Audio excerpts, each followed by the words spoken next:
धाकड़ खबर, बेखौफसुमा बेबाक अंदाज। धाकड़ खबर के न्यूज रूम से मैं आपके साथ हूं अकरम रईस खान। एक शेर है, आप लोगों ने सुना जरूर होगा, घिसा पिटा है, मैं भी आपके सामने रख देता हूं क्योंकि इस खबर पे पूरी तरीके से मुझे लगता है लागू हो रहा है। अगर आप लोगों को लगता है लागू नहीं हो रहा है तो आप लोग छोड़ सकते हैं, कमेंट्स के रूप में अपनी राय भी दे सकते हैं। हंगामा है क्यों बरपा, थोड़ी सी जो पीली है। हंगामा है क्यों बरपा, थोड़ी सी जो पीली है। डाका तो नहीं डाला, चोरी तो नहीं की है। ये शेर आज उत्तर प्रदेश की भारतीय जनता पार्टी सरकार पर पूरी तरह लागू हो रहा है। 4 किसानों की मौत हो गई, 5 किसानों की मौत हो गई, एक पत्रकार को भी मार दिया। हंगामा बरपा है। अरे कौन सी आफत आ गई, लोग रोजाना मर जाते हैं और क्या पहली बार भारतीय जनता पार्टी के शासन में इस तरीके से किसानों को मारा गया है? और क्या पहली बार लखीमपुर खीरी इस तरीके से अब किसानों की हत्याओं के बाद चर्चा में आया? क्या पहली बार आया? इससे पहले भी कई बार चर्चाओं में आ चुका है। आप समझ गए होंगे, विस्तार से पूरी जानकारी आपके सामने रखने जा रहा हूं कि इससे पहले लखीमपुर खीरी किस तरीके से किस मामले में चर्चा में आया था। और किसानों की हत्या सिर्फ अकेले उत्तर प्रदेश में भारतीय जनता पार्टी के शासन में नहीं हुई है, इससे पहले भी भारतीय जनता पार्टी के शासन में किसानों की इसी बेरहमी से हत्या की जा चुकी है। 3 पहलुओं में पूरी खबर आपके सामने रखने जा रहा हूं। सबसे पहले ताज़ा मामले को लेकर बात कर लेते हैं जो लखीमपुर खीरी के तिकोनिया से आया। यहाँ पर जो है कल भारतीय जनता पार्टी के नेताओं कार्यकर्ताओं से जुड़ी हुई जो कारें थी, गाड़ियां थी, उन्होंने रौंद कर कुचल कर किसानों की निर्मम हत्या कर दी। इसके बाद गुस्साए किसानों ने भी गाड़ियों में आगजनी की, तोड़फोड़ की। अब भाजपा का कहना है कि हमारे भी 4 लोग मारे गए, एक ड्राइवर मारा गया, 3 भारतीय जनता पार्टी के कार्यकर्ता मारे गए हैं, जबकि मौतों का आंकड़ा 10 पहुंच गया है। कल तक 8 था, इसमें से एक पत्रकार जो है उनकी भी मौत हो चुकी है, यानी कि किसानों की तरफ से 5, भारतीय जनता पार्टी 4 का दावा कर रही है और एक पत्रकार, कुल मिला के 10 लोगों की मौत हो गई। और उसके बाद एक हंगामा बरपा है। हालांकि भोंपू मीडिया और उसके दलाल चाटुकार दंगाई पत्रकार अभी भी ये बोलने को तैयार नहीं है कि उत्तर प्रदेश में किसी तरीके का जंगल राज चल रहा है, लेकिन तमाम राजनीतिक पार्टियां जो हैं वो लखीमपुर खीरी की तरफ कूच कर रही हैं। हालांकि जब मैं खबर रिकॉर्ड कर रहा हूं तो आपके सामने तमाम जानकारी आ चुकी होंगी। तब तक राकेश टिकैत ने और एडीजे एलो यानी कि प्रशांत कुमार ने बैठ के एक साथ प्रेस कॉन्फ्रेंस कर दी है। 45 लाख मरने वाले को, 10 लाख रुपए घायल को, और जो मृतक का परिवार है उसके एक शख्स को उसकी काबिलियत के हिसाब से नौकरी दी जाएगी। एक समझौता हो गया है, डेड बॉडी को पोस्टमार्टम के लिए भेज दिया गया है। कल से जो डेड बॉडियां रखी हुई थी, जिसके बाद से किसानों का धरना प्रदर्शन चल रहा था। लेकिन बड़ा सवाल ये है कि भैया लखीमपुर खीरी कर रहे हो, क्या पहली बार लखीमपुर खीरी सुर्खियों में आया? इससे पहले भी एक बार अभी कुछ महीने पहले सुर्खियों में आया था। कैसे आया था देख लीजिए।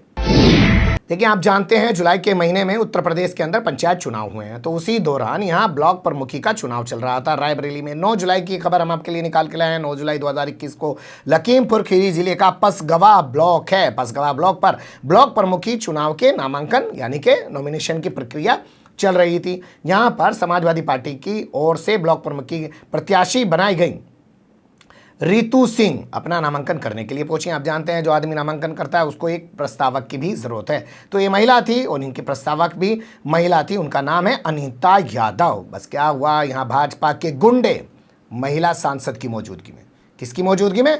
भाजपा की महिला सांसद की मौजूदगी में, जिसका प्रोफाइल अगर आप गूगल से निकालेंगे तो निकल के आएगा कि वो अपनी पार्टी की राष्ट्रीय उपाध्यक्ष है।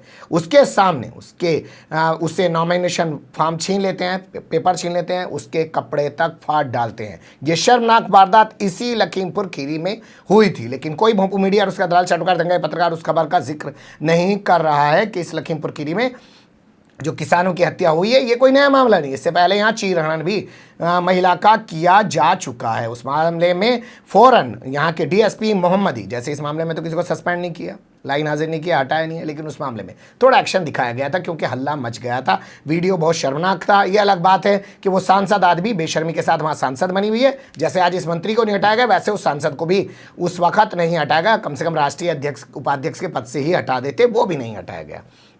तो मोहम्मदी का जो डीएसपी था उसको हटा दिया गया था। जो यहाँ पे जो पसगवा थाना पड़ता है उसका जो एसएचओ था उसको हटा दिया गया था। एक इंस्पेक्टर था, उसके अलावा 2 दरोगा थे, इन सबको सस्पेंड भी कर दिया गया था। 11 जुलाई की अब ये खबर देखिए आपके सामने रख रहा हूँ। पुलिस ने सांसद रेखा वर्मा, ये भारतीय जनता पार्टी की, फिर मैं बता रहा हूँ सांसद है, राष्ट्रीय उपाध्यक्ष भी है, उसका प्रतिनिधि सुमित तिवारी, और जो आज जिन पे मुकदमा दर्ज हुआ है जानते हैं कौन है? अजय कुमार मिश्रा और उसका बेटा आशीष कुमार मिश्रा। और ये कौन है? सुमित तिवारी। रेखा वर्मा का प्रतिनिधि ये पकड़ा गया था 2 दिन बाद। हालांकि इससे पहले 2 और लोगों को इसी मामले में गिरफ्तार किया गया था, जिसमें से एक बीजेपी का जिला उपाध्यक्ष था। अभी भी वो बीजेपी का जिला उपाध्यक्ष होगा, बीजेपी ने पार्टी से नहीं निकाला था उनको, हमारे पास ऐसी कोई जानकारी भी नहीं है। बीजेपी का जिला उपाध्यक्ष यश वर्मा, भाई रेखा वर्मा यश वर्मा जिला उपाध्यक्ष है, भाई वो तो सपोर्ट करेगा खुल के। इसके अलावा जो नेता था भारतीय जनता पार्टी का ब्रिज सिंह, उनको गिरफ्तार किया गया था। बाकी लोगों को गिरफ्तार किया गया कि नहीं किया गया हमारे पास जानकारी नहीं है, लेकिन जो तमाम चीज़ें निकल के आई हैं वो ये कि लखीमपुर खीरी को भारतीय जनता पार्टी के जो लोग हैं वो पहले भी शर्मसार कर चुके हैं। ये कोई पहली बार उनकी वजह से लखीमपुर खीरी शर्मसार नहीं हुआ है। अब किसानों की हत्या पहले खुलेआम चुनाव के बीच, जहां पुलिस फोर्स सब कुछ खड़ा है, उनके सामने महिला का चीरण वस्त्र तक फाड़ डाले। अब चलते हैं अगली तस्वीर की तरफ। इस तस्वीर के लिए आपको चलना होगा 2017 में, और चलना होगा मध्य प्रदेश के मंदसौर में। मंदसौर का नाम याद आते ही आपके जहन में वो तस्वीर उभर जाएगी जब शिवराज सिंह चौहान की पुलिस ने अंधाधुंध गोलियां बरसाई और 6 किसानों को मौत के घाट उतार दिया। इसके बाद एक हंगामा बरपा और देश के अंदर एक माहौल सा बन गया, जैसा माहौल अभी बन रहा है, क्योंकि वहाँ भी आपको पता है 2018 में चुनाव था, अब यहाँ 2022 में चुनाव के 6 महीने बाकी हैं। लेकिन वहाँ पे जो है बहुत सारी चीज़ें बदल गई थी। अलग बात है, छलकपट के जरिए शिवराज सिंह चौहान ने फिर से सत्ता हथियार है, कांग्रेस के कुछ विधायकों का इस्तीफा करवा के ज्योतिरादित्य सिंधिया को अपने साथ मिला के। अब क्या यहाँ पे किसानों के साथ जो हुआ है वो 2022 के चुनाव में कुछ इफेक्ट डाल पाएगा और आदित्यनाथ योगी की सरकार जाएगी, या आदित्यनाथ योगी की सरकार अगर बन भी जाएगी तो फिर वो भी शिवराज सिंह चौहान की तरह छल कपट करके, ताम दाम धड़ बेड़ अपना के, दूसरी पार्टी के विधायकों का इस्तीफा करा के अपनी सरकार बना लेंगे। क्योंकि ये भी एक नया ट्रेंड 2014 के बाद आप देख सकते हैं, चाहे कर्नाटक हो, चाहे गोवा हो, चाहे मणिपुर हो, ये नया एक जो है जनमत हड़पने का सिलसिला शुरू हुआ है। 6 जून 2017 का वो दिन था जब जो है किसान अपनी फसलों की कीमत को बढ़ाने की मांग कर रहे थे और साथ ही जो उन पर कर्ज है उसकी माफ़ी की मांग कर रहे थे। बस पुलिस वालों ने उन पर अंधाधुंध गोलियां चला दी और 6 किसानों की हत्या कर दी। लेकिन ये कोई बड़ी बात थोड़ी थी। अब इससे भी बड़ी खबर देखिए, क्योंकि भारतीय जनता पार्टी का शासन है, कुछ तो क्रांतिकारी काम करेगा ना। 20 जून 2018, ठीक 1 साल बाद ये खबर मैं आपके सामने रख रहा हूँ। JK जैन नाम का एक आयोग बनाया गया था, जांच आयोग उसका नाम था, मतलब जो जांच करता है वो तो जांच आयोग ही होता है। JK जैन नाम था, यो कह सकें, खैर जाने दो, आप लोग समझ गए होंगे, ज़्यादा घुमा फिरा के बताने की जरूरत ना है। तो कुल मिला के ये है, JK जैन जांच आयोग जो था उसने अपनी रिपोर्ट पेश की और उसने बताया कितना मासूम आयोग है, क्या कह सकते हैं। पुलिस वालों की कोई गलती नहीं है, जो गोलियां चली और उसमें किसान मारे गए और सभी पुलिस वाले बरी किए जाते हैं, आरोप मुक्त किए जाते हैं। ये वो दौर था जब 2018 के आखिर में मध्य प्रदेश के अंदर चुनाव होने थे, उससे पहले ही यहाँ की पुलिस को क्लीन चिट दे दी गई। भाई आखिर पुलिस के जरिए तो बहुत सारा काम होता है। भाई केंद्र सरकार के पास ED है जी, NIA है जी, CBI है जी, इनकम टैक्स है जी, बस प्रदेश सरकार के पास तो पुलिस ही है जी। अब उस पुलिस को आप STF बोल लो, उसको आप UPATS बोल लो, क्राइम ब्रांच बोल लो, जो भी बोल लो, लेकिन पुलिस है ना जी। तो पुलिस से तो काम लेना ना बहुत सारा। तो पुलिस वालों ने अगर किसानों को मार दिया तो पुलिस वालों को बरी कर दिया, क्या दिक्कत आ जाएगी उसमें।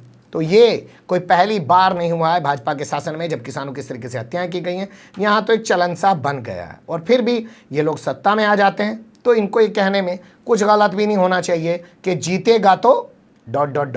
बने रहेगा धाकड़ खबर के साथ।